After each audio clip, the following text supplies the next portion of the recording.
What's that? So is there anything No. else? Okay. Now we'll move into the budget presentation. So the committee will now hear the budget presentation for recreational sports. As a reminder, the presentation was given by students. However, it is advised to have faculty, staff, or anyone else around to help answer questions that the committee might have. Please limit the presentation to 30 minutes.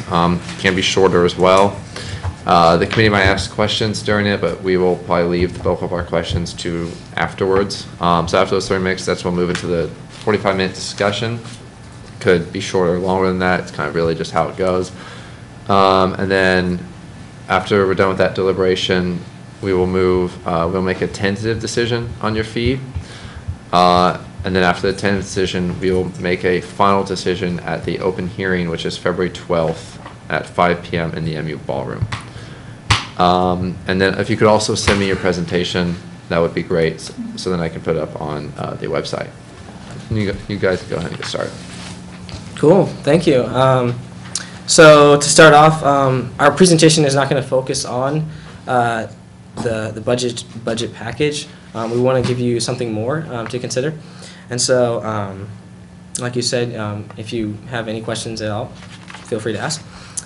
So we want to tell a story of rec sports, and we want to give kind of a context and give a little more clarity of our budget request. So it's going to be a short video and then a short PowerPoint slide presentation, and we're going to try and keep it a little under 15 minutes. So, yeah. Yeah, so we realized you guys already in depth looked over our budget, so we didn't feel a need to reiterate that in a PowerPoint. So this first video will focus on some of the values that recreational sports as a facility and an educational center provides for students, staff, and other individuals. We are not just providing a building with weights in it. We're providing programs, services, the exchange of information, and the development of relationships that are going to go a long way in promoting well-being in the student as well as well-being in the staff and faculty. Yeah, it's really just a great opportunity for us to come together just on Thursdays or Saturdays or Sundays and just have fun, throw the pigskin around. It's not just work that you pull from here, it's you also get to know everybody on a different level. I can say that I've met a lot of my closest friends from working here. Yeah, I mean, I find myself using it all the time, and I guess an easy example would be like situational leadership. Theory doesn't always have to be applied to just leadership. Sometimes it can be crossover, just simply interact with very to know what's going on in the background before you make a decision about how you do it. With leadership, it's all about what's the outside factors, what's the risk, and what's the potential for accidents. But sometimes it's just like, what are the outcomes that I'd like to happen after this? How do I think the person's going to receive it? And change those twin modes and factors to direct how I act. So I was from Montana, so I came here not knowing anybody. And so Maxie and I went to the free agent thing, and that was freshman year. And so we met a couple people that are looking for people, jumped on their team, and then been in love ever since, and we've been either the manager like every year after that pretty much. So I actually had friends that worked here prior to me, and they just told me how great it is for like professional development. And so I've had multiple jobs prior to being here, but I wanted one that was going to give me something that would be tangible for after I graduated, and this job really has. So. The students that have come through here as employees have built from the ground up a culture that is inclusive, a culture that works hard, a culture that seeks the skills necessary to better themselves as effective components of a team, contributors to a team. And what that does is that it does exactly what what we just referred to as leaving a legacy. In maintaining a standard. The decisions and activities that we have done as student employees, and me and my student employment tenure here, it wasn't for us now. It wasn't for this organization now, in the present time. It was to provide for an enhancement of this place in the future.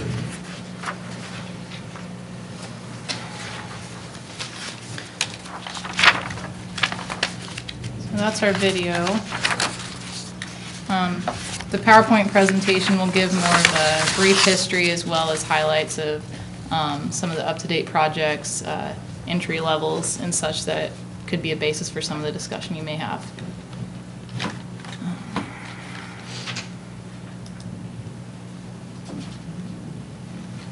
All right.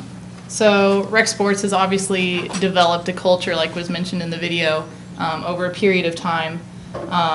And our alumni have created this momentum that has continued to push it in its pursuit of excellence, and it continues to be a top-of-the-line facility through our various endeavors that are funded through our budget. Don't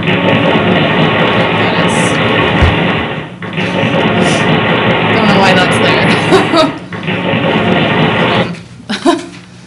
We're gonna mute that sound. Yeah, let me do that. I don't know how that got put in there. Sorry about that.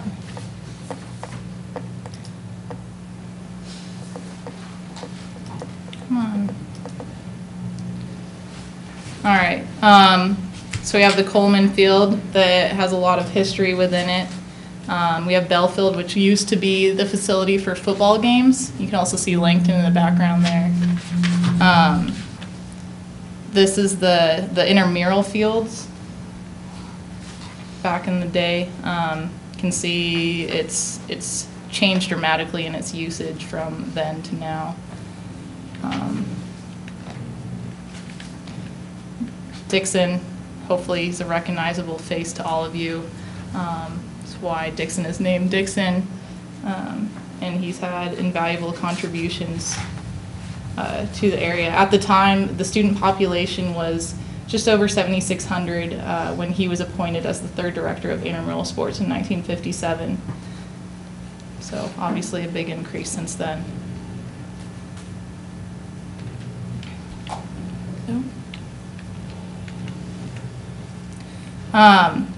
1968 incidental fees allocated to IM Sports. So it's been 45 years since that allocation, and at that time the enrollment was just over 14,000.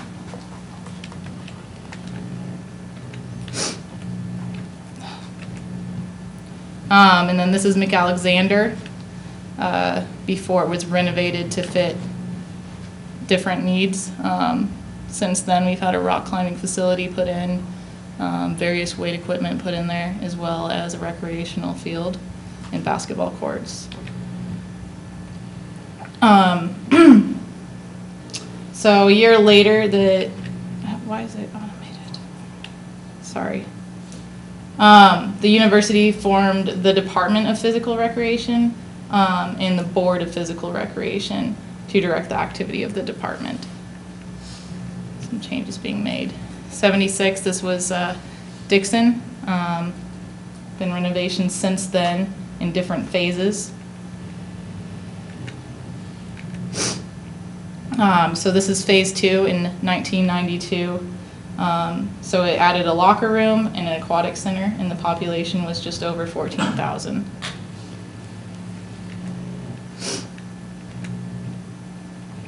And then phase 3, we added the climbing center, the indoor track, and quite a few more pieces of workout equipment. And then in April 2011, a dedication ceremony was held for the newest renovations for the Rec Sports facilities, the Student Legacy Park, and McAlexander. And then this is basically a highlight of the program's continuation and dedication to being a top-of-the-line facility as far as universities are concerned.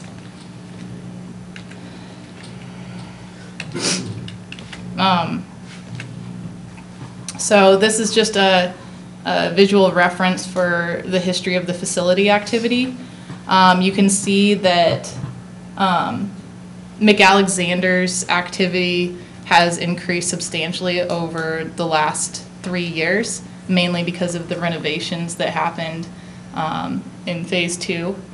And we're hoping to see a continuation of that increase, especially with more marketing focus on that, like we had the boot camp. And then here's just a visual comparison of McAlexander and Dixon entries between 2011 and 2012. So you can see it's increased substantially at about 19% compared to last year. So that's pretty substantial. And then here's a little visual reference for the competitive sports program activity. And you can see that that has increased very much so, about 34% over the last 5 years. And again, we expect a continuation in this growth. Can you just go back real quick? Yes. Are those, I'm guessing those are unique students? That's like unique students, or are there also some repeats in those numbers?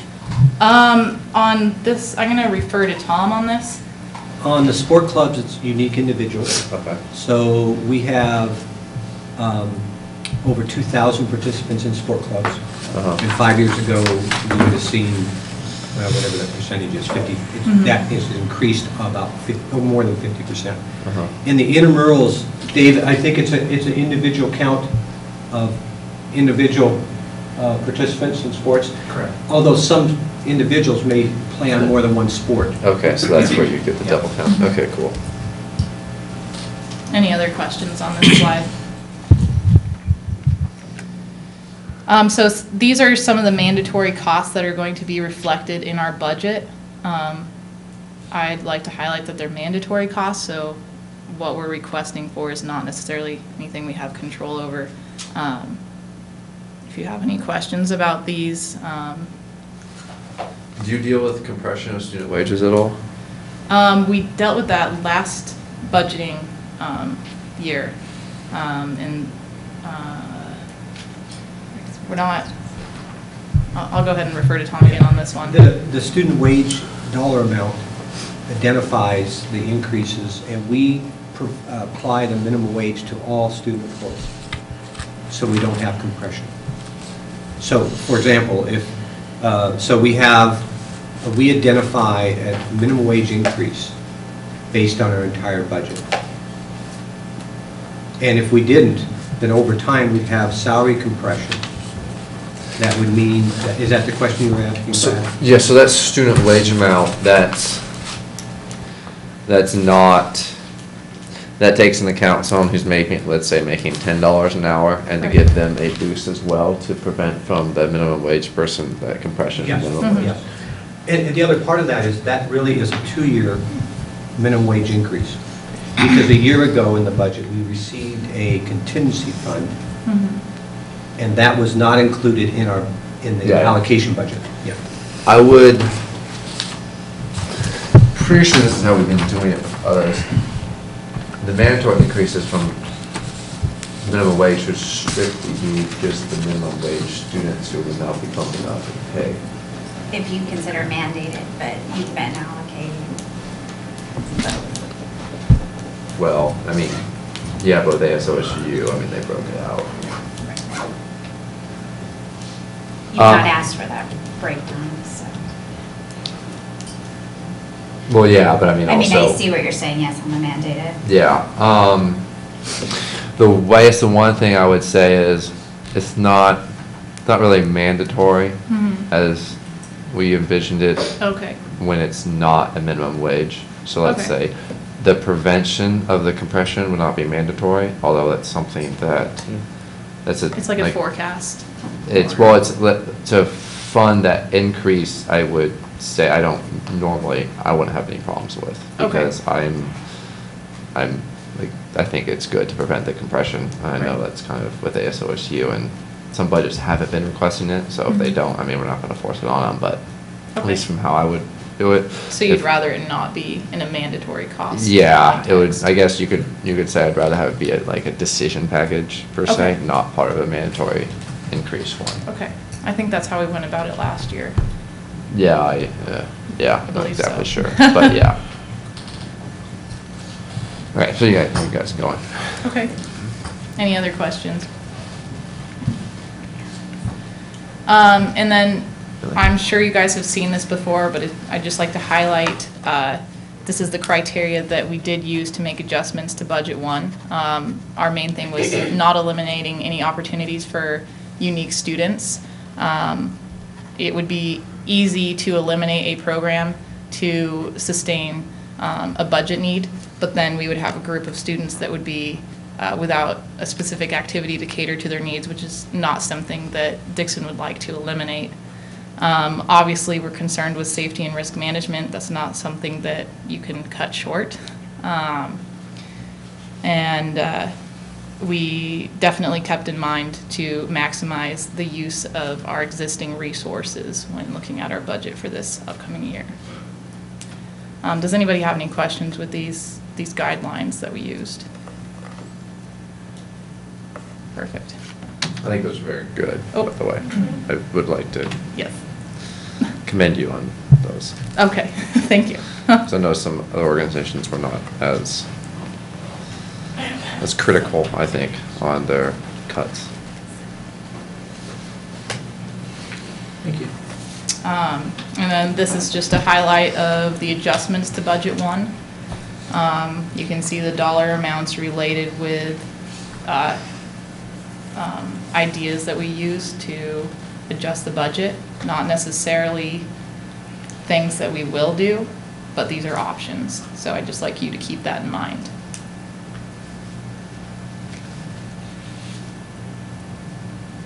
Does all that equal the mandatory increases? So yes, it does. Okay. Yeah. And again, I mean, there's different repercussions for Each one, yeah. option. I thought you explained it pretty well too in your budget submission.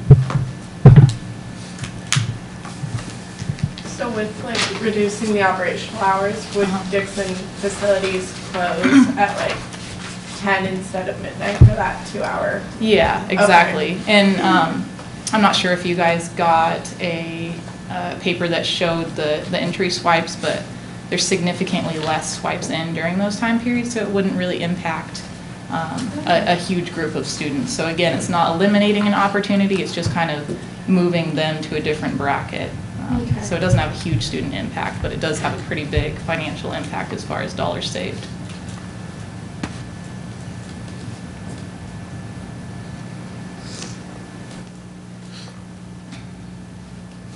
That's good. Cool. So that's the end of our presentation. Get rid of this. So we'll now open it up to your questions regarding the budget.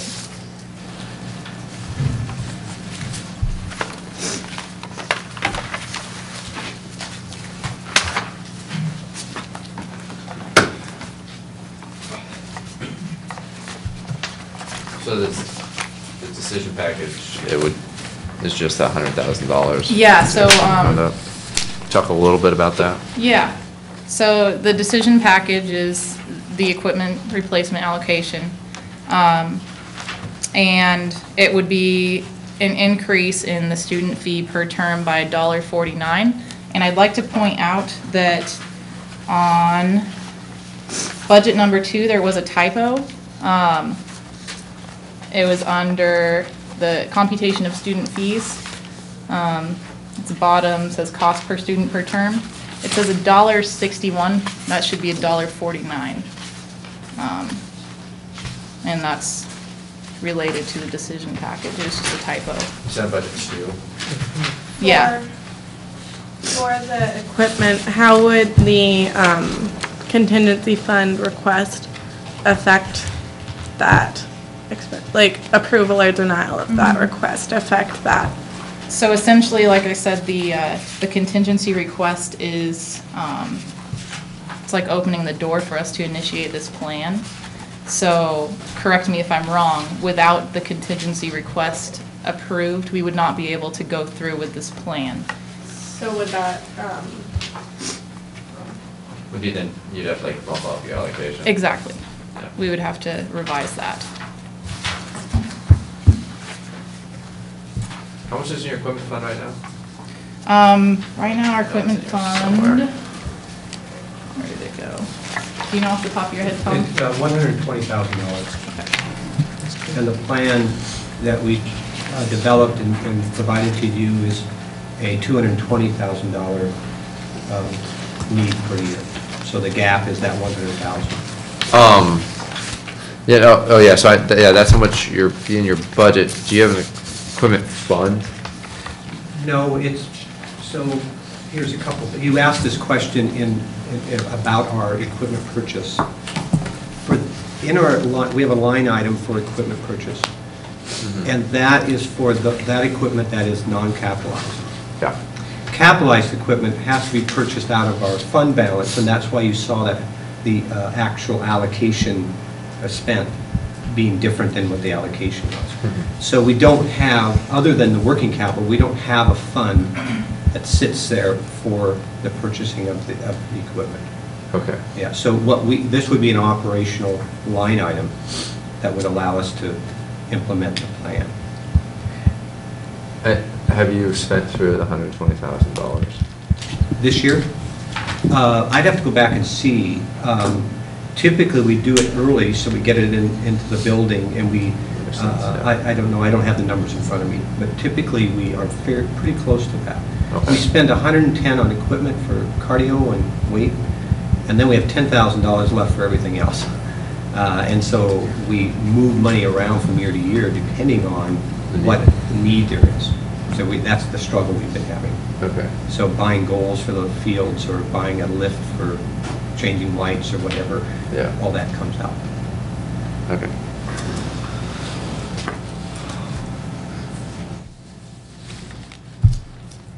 And we'd like to recognize that, we know as the student fees committee, you don't like to see an increase in student fees, but we do believe that this would benefit a large amount of the student population by staying on the top of the line workout equipment that most students use, as well as keeping that high standard that Dixon continues to strive to hold as a top of the line facility. And you said you had around 900,000 students or check-ins, I guess? Yeah, exactly, and it continues to increase with, people coming that are formerly unaware. We talked about last year with our budget presentation that we were trying to create a broader awareness as far as the facilities. And like I mentioned, we had the boot camp that is promoting McAlexander for those that don't necessarily want to work out in Dixon with a bunch of people around them. So we continue to have more people that traditionally haven't used the facilities use them, as well as an increase in the enrollment. So there is a huge need for it. Isn't your per fee you're requesting for fall winter, your per student fee for fall winter spring dropping? Yeah. Yeah. And it's going up for the summer? Yes. Yeah. You're requesting. The summer fee? Yeah.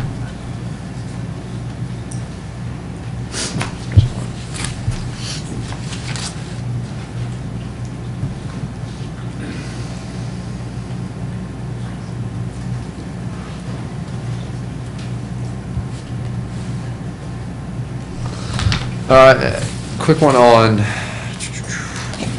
your outside revenue. So I guess it's under question 11 for your answer for your questions, the general ones. Okay.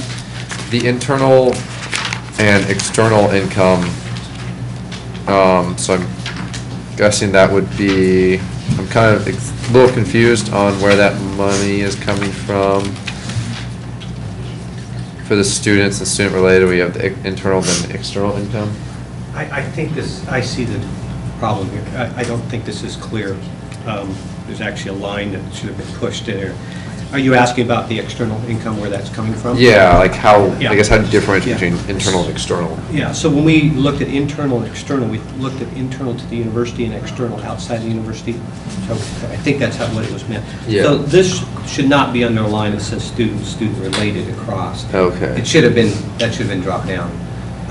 This is the generated income that we receive from facility rental and some other activity. The 245, the external one? Yeah, let's see, what else is that? Your rentals. Yeah, Like your, facility like rentals. high schools So- will rent for grad night or whatnot. Oh, yeah, but, Are you talking about just your external income? yeah, okay, that's how that would be, okay, all right. Okay. Well, that was my main question there. What was that? Yeah, that was like my question.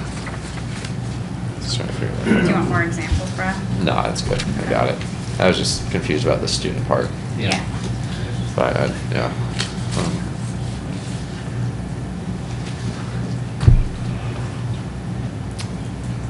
I just want to say I thought the budget was extremely clear and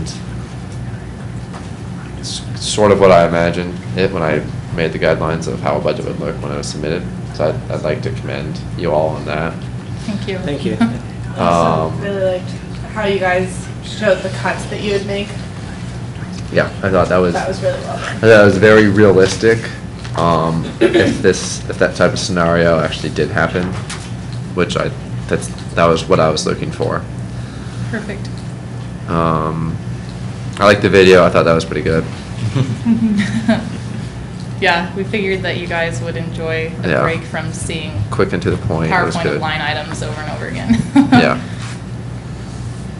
Yeah, everything was laid out really clear and pretty much everything that I was looking for. I think there was the history of the working capital included, which was, I think, the second organization to see that.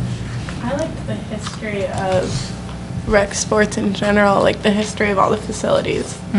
Yeah, That not was many really- people know what they were used for initially, or what I didn't even the realize- layout of Oregon State looked like prior to. I didn't realize how far they dated back, and Mhm. that was really cool. Yeah, Dixon is very much a part of Oregon State's like foundation. You know, it grows as well as. Well, it's pretty cool that it used to be the football field. It used to be the center of, Yeah. Oregon State, how Reser essentially is now. There was something on the slide that got missed. Our program is the third oldest Oh, program right. in the country. Wow. It's starting in 1916. And so, and Coleman, who was the baseball coach here, Goss Stadium is called Coleman Field at Goss Stadium, and he was the coach for 45 years. But he was the first intramural director back in, I think, starting in about 1919. So quite a legacy. I think I did worked a lot in housing and dining, and there's the new policy where all first-year students are going to be living on campus. The first year experience. Exactly. So I think different pieces of that kind of fall into the amount of involvement like within Dixon. I mean, it's so central, and so many people are in and out on a daily basis. So I think that's just a really good thing to think about regarding like the plan that we're setting in for the future with new equipment, because there's definitely going to be the usage is just going up and up. So yeah. I just got a fit pass. I love the It does. glasses. It does. Nice. Get the zoomed on. Need to do that and do yoga. It's a budget with package. Budget.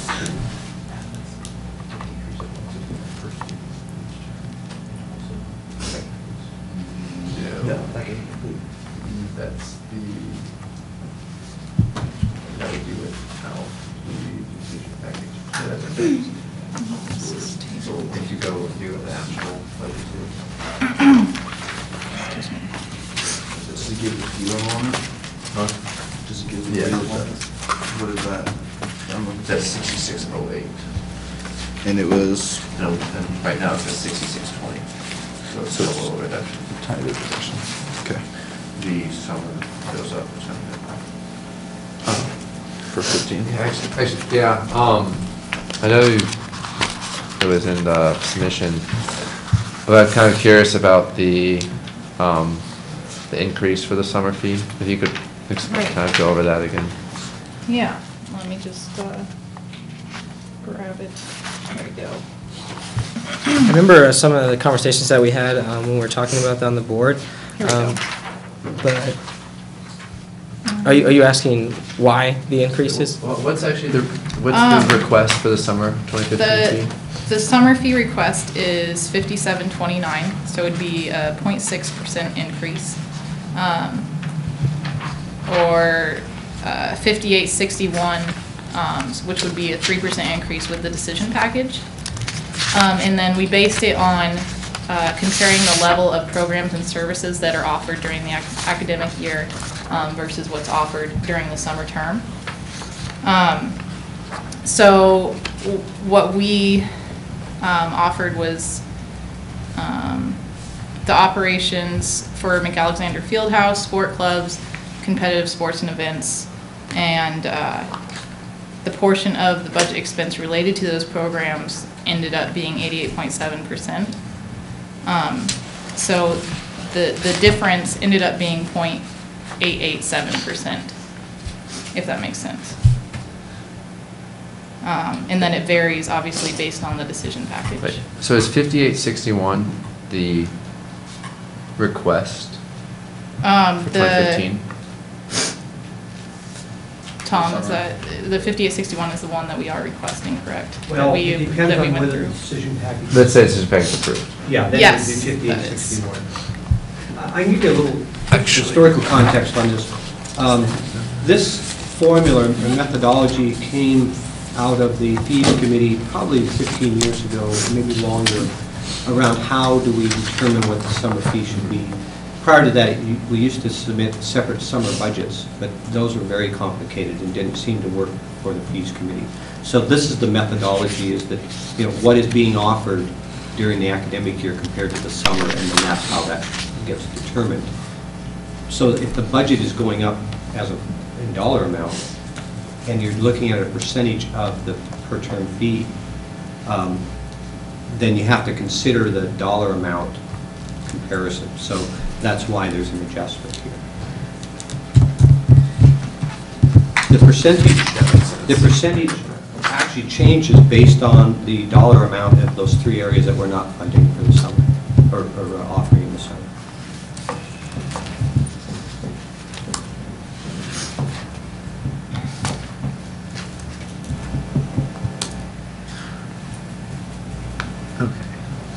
But just to, so when you look at budget 2 and it says the budget with decision package, it shows the summer 2015 request, but you're still using,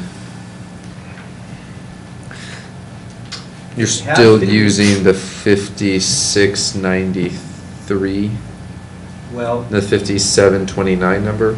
well, that No, would wait. be, yeah, that's in the 13-14 budget. Mhm. Then we Yeah, I know show that, but I'm trying- the decision package, and then we adjust the budget to then, if it's approved, to the summer.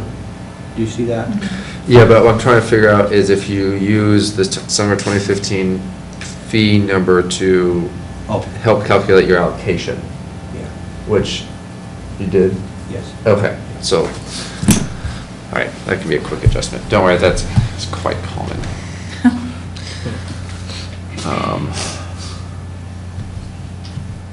Opposed to using Let's do some quick Excel work here. Yes. Yeah. Okay.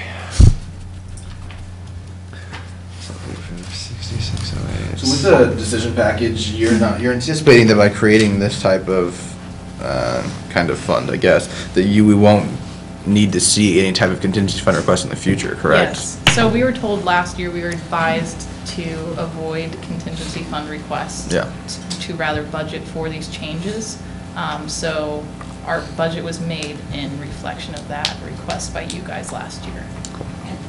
And I'll say that was a recommendation that the AABC Yes. made to them based on how the equipment is purchased. And then we worked with them to establish a flat line, so it wouldn't have volatility to the fee every year, so it'd be a constant of dollar amount.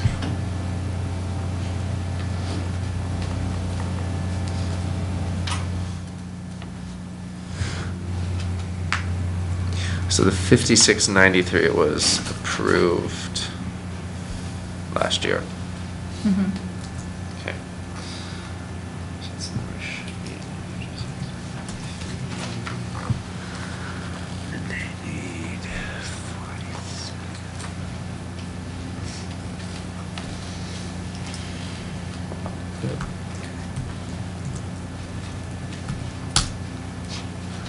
Oh, no, you did it You did it right. right. Yeah, it's just the numbers are confusing. Right. I I double checked Okay. this, so I feel like it was. Okay, yeah, it's just the number there really threw me off. It's the enrollment number that doesn't look right, but it is with the fee now. Yeah, no, well, I mean, it's because of that placement Right. of Yeah, 2015 it's- number for but the he didn't budget for calculate it 2014. in. But he calculated using that number. Correct. So which is good. Would it help you if So you we're fine. have this? Or No, we're you good. Okay.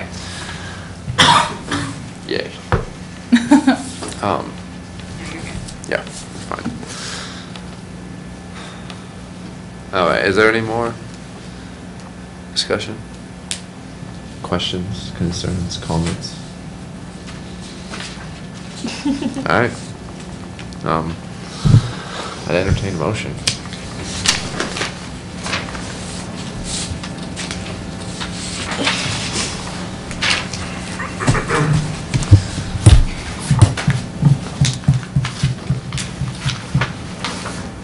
Is Hold on, anyone?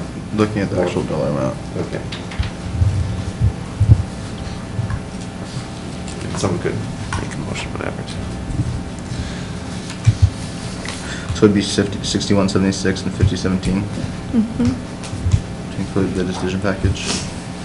What was that?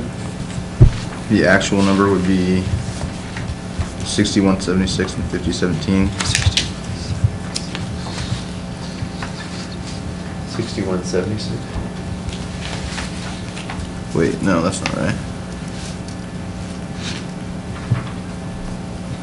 What? No, what they're requesting is 6608. That's with the decision packages? for the decision package. The request is 6608, Uh-huh. and the current field was at 6459. Current is at 6620. Why does it say 6459? That's, I think, the. That's this fiscal year, it says that it's at. That's without the That's decision without package. decision package. No, they're saying, they just said here, the 2012-2013 student fee is 6459. We're approving 13-14 budget now. Why would? Yeah, the. That would be No, for this year. they wrote this year. So that's not, so it's just a tap. Let me just see that real quick. Very honest. Yeah, that should not say that. That should say Where were you looking? 66. On the cover letter where it says the 2012-2013 student fee is 64.59 for fall, winter, spring, and 57.29 for the summer. It should say 66.20 and 56.93. Well, that would be with just without the Okay. decision package. Yeah, that was just a typo.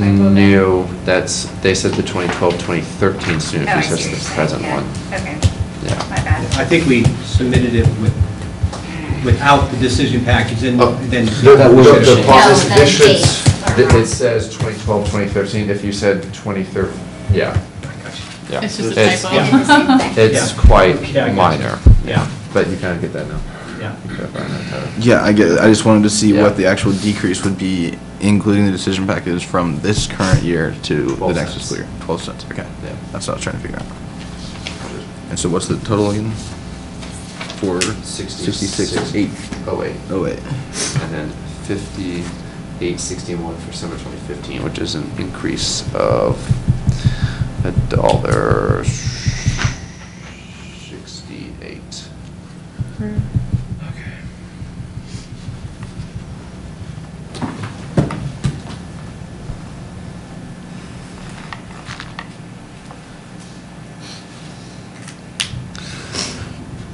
Does anyone want to make a motion? I move to approve the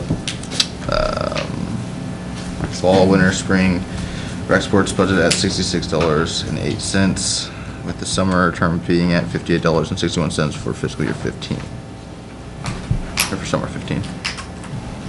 I'll second.